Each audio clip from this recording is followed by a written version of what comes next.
everyone, I'm Ashley Cannon. Welcome to Make It Monday number 60. And this tutorial, I'm going to show how I use some generation stamping to make this card. Basically a stamp off technique with inks to get different hues. I'm using Wildflower Garden and I'm going to use this stamp here. And I already have it here on my block. I'm just going to ink it up with Summer Sunrise ink. Just make sure it is nice and saturated.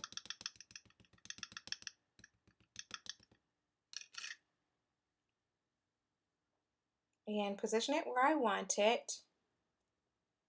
Make sure I have a good impression and then immediately stamp again. You don't want to wait too long because your ink has already been stamped off once, so you want to make sure it gets it again. So the lighter the hues, I like to make sure that I stamp really hard or push down really hard on my acrylic block to make sure that impression goes through. And you see it gets very light there. It's very hard to see on the video, but there is an impression there. That's the third time around. But I'm going to move on to this stamp here, and here it is on my block, and I'm going to be using Spring Moss ink here, and I'm going to ink it up again.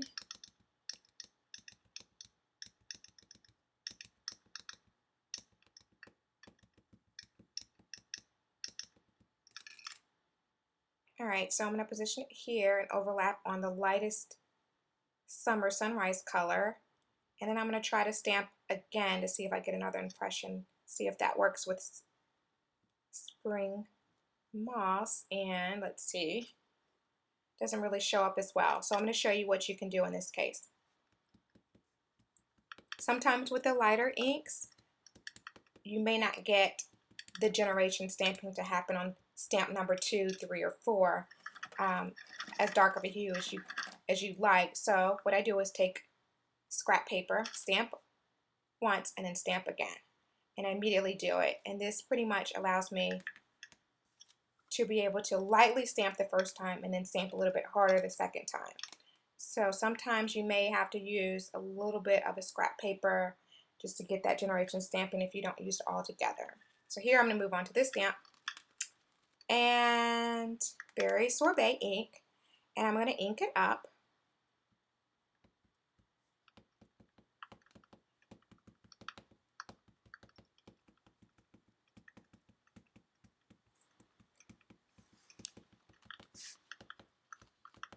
And the darker the hues, for me it seems like the generation stamping works the best because you get such a true color the first stamp.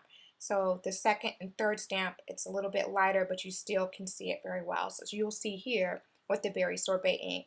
So I stamp once and you get that nice true Berry Sorbet hue. And now I'm going to stamp again and I'm going to get hopefully a lighter pink. But you can see it's there, and so it's really cool to get that lighter hue and just in one ink. All right, I'll move to the smaller flower here in the Wildflower Garden set, and I'm going to use New Leaf ink. Just like one of my newest favorite ink colors. Didn't think it would be a favorite color of mine, but the color is so true, so saturated, that lovely green color. I really like it, and I really like the way it works with the generation stamping. So stamp it once, and I'm going to stamp it again here. You can see it. I'm going to stamp it, try to stamp it a third time, and it's a little bit faint, so I'm going to keep it going. And I think I'm going to use my scrap paper here, or maybe not. I'm just going to go ahead and stamp again. I really like this color. And one more time. All right. I'm going to add a little bit more.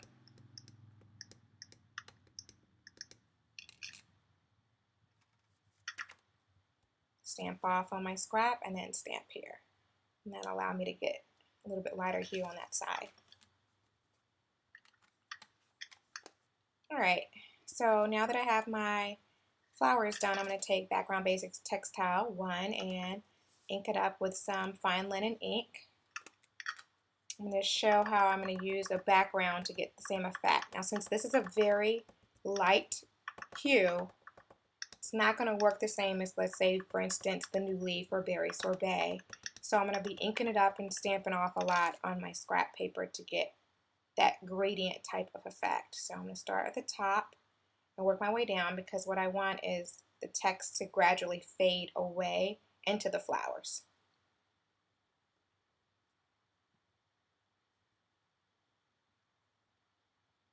Alright, and so I'm going to see if it'll work again. I don't think it is because it's so light, you're not going to really see it. So yeah, I can't really see it. So I'm going to try stamping again. I'm going to stamp off a little bit on my scrap paper this time around. And usually that works because I move a little bit faster when I stamp on the scrap. And I don't stamp as hard when I stamp on the scrap. Alright, so I'm going to do it for a third row here. Quick stamp on the scrap paper and then right onto my project here. And I get that gradual fade there. Just a multi-stamped background here. Now I'm going to use this chamomile ink. This is from the Tea Dye Vintage ink from Paper Tray Ink. And I'm just going to ink the edges.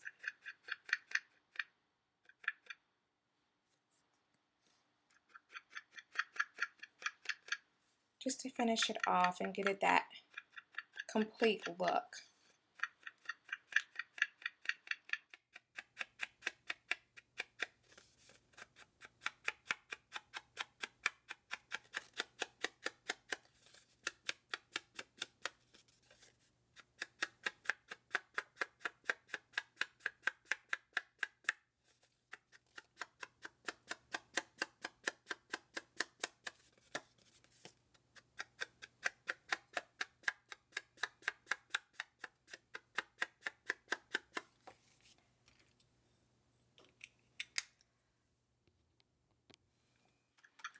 Alright, so I'm going to use the same stamp set. I'm going to use this sentiment here. I'm going to use dark chocolate ink to make sure it has a nice contrast to that russet cream and that fine linen ink and all those colors there to make sure the sentiment really stands out. So I'm just going to stamp it right here.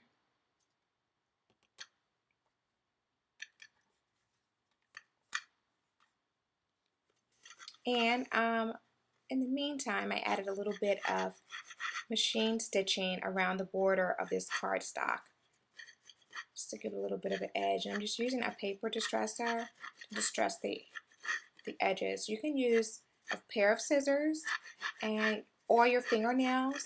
I've used both. Just showing you here how I use a tool to usually use it, but you can also use, when you use scissors, you have to be careful of the sharp edges. Alright, here I have my ripe avocado cardstock, and it's cut into 4 1/4 by 11 inches and scored at 5 1/2 to create an A2 card. And this is the front. I'm just going to adhere my stamped image or cardstock right to the front. And just make sure my edges are nice and distressed.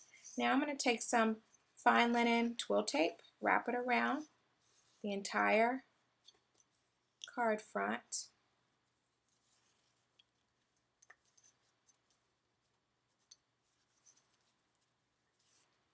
And I'm just going to tie it into a bow. So I use this technique sometimes, just depends on how much ribbon I have available. I use a big bow and a little bow, and then I wrap them around each other and then tie the knot. Once the knot is tied, I can maneuver the bow a little bit, face it where I want to, move the tails where they should be. One's usually up and down. Sometimes both are on the same side, but usually they're on the opposing sides.